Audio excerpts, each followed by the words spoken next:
Hey, welcome back guys. Today we are back in another vlog. This time here with you. We're going to talk about the much awaited release car, that is the Hyundai Santro. This is what you've been asking for and I bought it here today just to show it to you. Let's check it out. Hello dear friends, please don't forget to subscribe and press the bell icon for future notifications.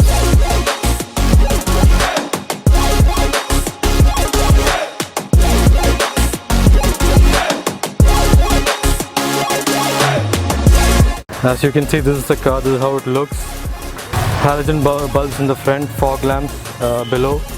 These are normal 14-inch wheels. There are no alloy wheels offered in the Santro, just plastic wheels. This is the automatic variant. You can see it from the symbol here. Automatic. There are no sensors. These are aftermarket sensors actually. It doesn't come by default with the vehicle. And I'll show you now the boot space. Now this is the boot space. It's around 235 liters.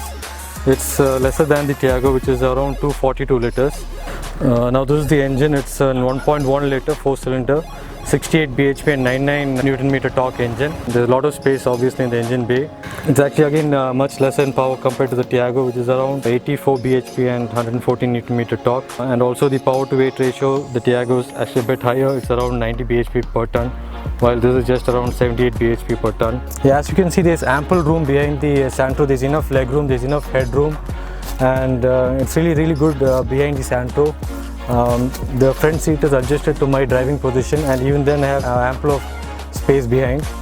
So space wise and seat comfort wise, Santro is very good. I feel it's better than the Tiago also in that respect. And also you can see the AC vents here. This is a superb new feature. It's the first in the segment. That's pretty cool. As you can see, there's no seat height adjustment for the front seats like in the Tiago. The Tiago has it, but whereas the Santro does not have. So this is actually a big disadvantage for lady drivers or your wives who want to drive this car to get the best driving position. This is not possible here in the Santro. Also coming to the music system, the Santro does not get tweeters. It only gets speakers here below the door. And I think there's a speaker also behind. No, yeah, there's a speaker behind also, but there are no tweeters. So the Santro gets just 4 speakers. Apart from that, the interiors are actually good. It's not bad, nothing to complain about. The build quality though is, especially of the doors, it's not as good as the Tiago, but it's okay. The plastic materials all seem of very good quality. I don't think it's going to rattle anytime soon. So talking about the interiors, actually it looks actually pretty good, but I wouldn't say it's leagues ahead of the Tiago's interior. The design is very good. I especially like the turbine styled AC vents here. That looks so much like the A-class AC vents. That's superb. The interior quality is actually good, but it's not way better than the Tiago. The seats also offer firm compound. It's not as soft as the Tiago. So for longer rides and for people with bad backaches, the seats are good. You have enough storage space inside. You can keep your mobiles inside this. There's a cubby hole here. There's massive space here, door bins here for holding 1 liter bottles. It's actually more massive than the ones on the Tiago, so that's pretty good. The glove box has enough space here. You have the standard touchscreen, which you don't get in the Tiago. This is a big plus for the Santro. The buttons and switches all feel of very good quality, really good. They all feel good to use, very nice, soft. It's soft damping, is really nice. These are actually rubber buttons, it's not plastic. It's good quality rubber. And these are the controls for the windows, which is near the gearbox. Obviously there are regular places here, but they don't have the controls over here. On the doors, it's all in the near the gearbox. This is the AMT gearbox, which is built completely in-house by Hyundai. That's a great thing. I've driven it for a short while and it's pretty good. It's very smooth and it's refined, but I'll be trying to take it through a hill after a while to see how good it really is. There's no handle here.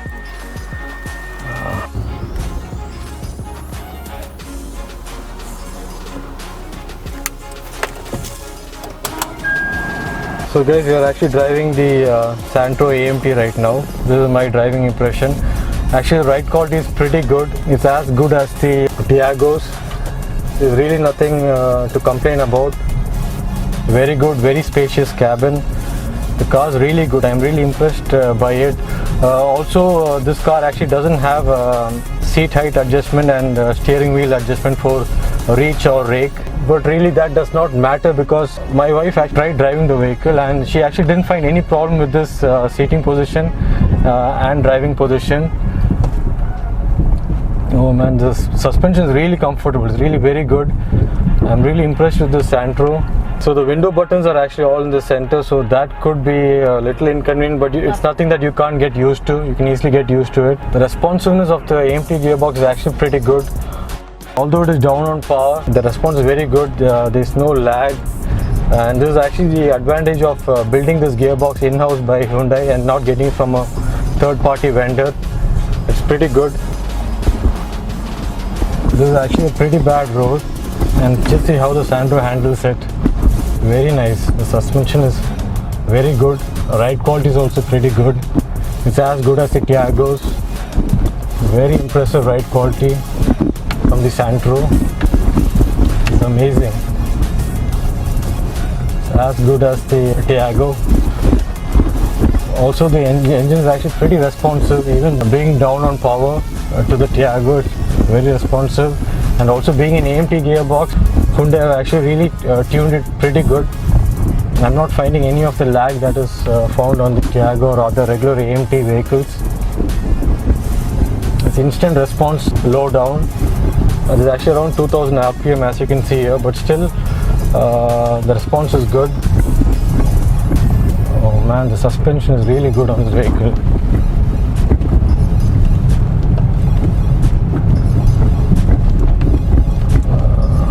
The interiors are good actually. I wouldn't say they are much better than the Tiagos.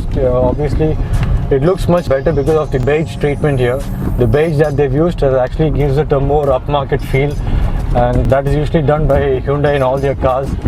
It really gives an upmarket feel, but it's alright. It's very good. There's nothing to complain about. It might be slightly better than the Tiago because Tiago's all black and grey, but this is black and beige, so it gives a more upmarket feel of the interiors. Suspension interiors are very good. The only downside I think with this vehicle is the airbags. You get only one driver side airbag. In the sports variant, you don't get a passenger airbag. That's a letdown. Okay, here is the hill. Let's check how the AMT behaves on this hill. Let's see if it rolls back. It will roll back for sure. Yeah, it is rolling back. That's not an issue. But obviously you can pull it by just double tapping the throttle. The car moves on top. There's no issue. Again, you can also alternatively use the handbrake and then accelerate to keep the car moving forward. And apart from this, really there's no issue at all. In an incline, the car is moving smoothly. It's not struggling at all. The Tiago also does not struggle. I think only my vehicle has a problem, and I'll have to obviously take it to the dealership to check it out. The hill is definitely not a problem for this vehicle. It's climbing it effortlessly.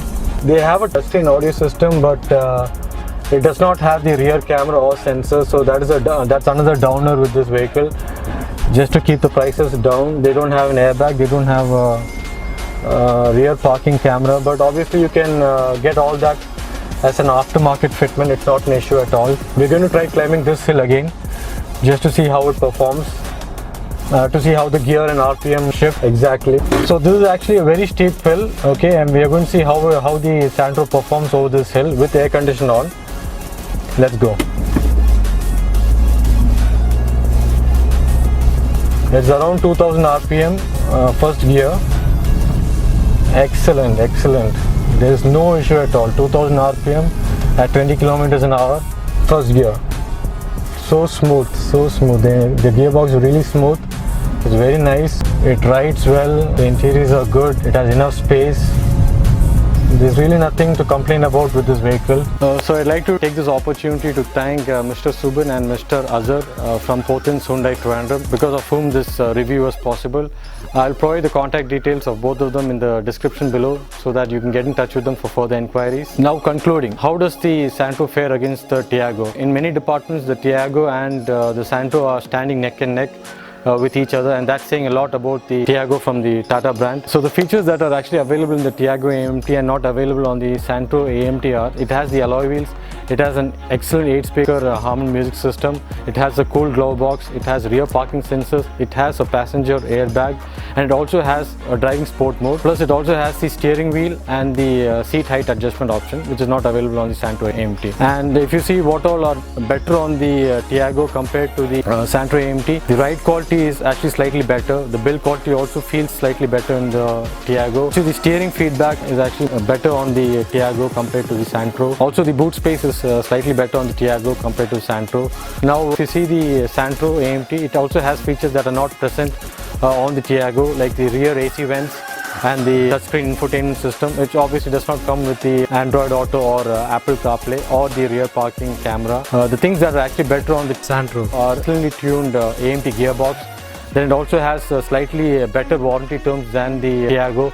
It has 3 years or 1 lakh kilometer standard warranty, which is actually better than what TATA offers with the Tiago. The Tiago has only 2 years standard warranty with 60,000 kilometers, and obviously that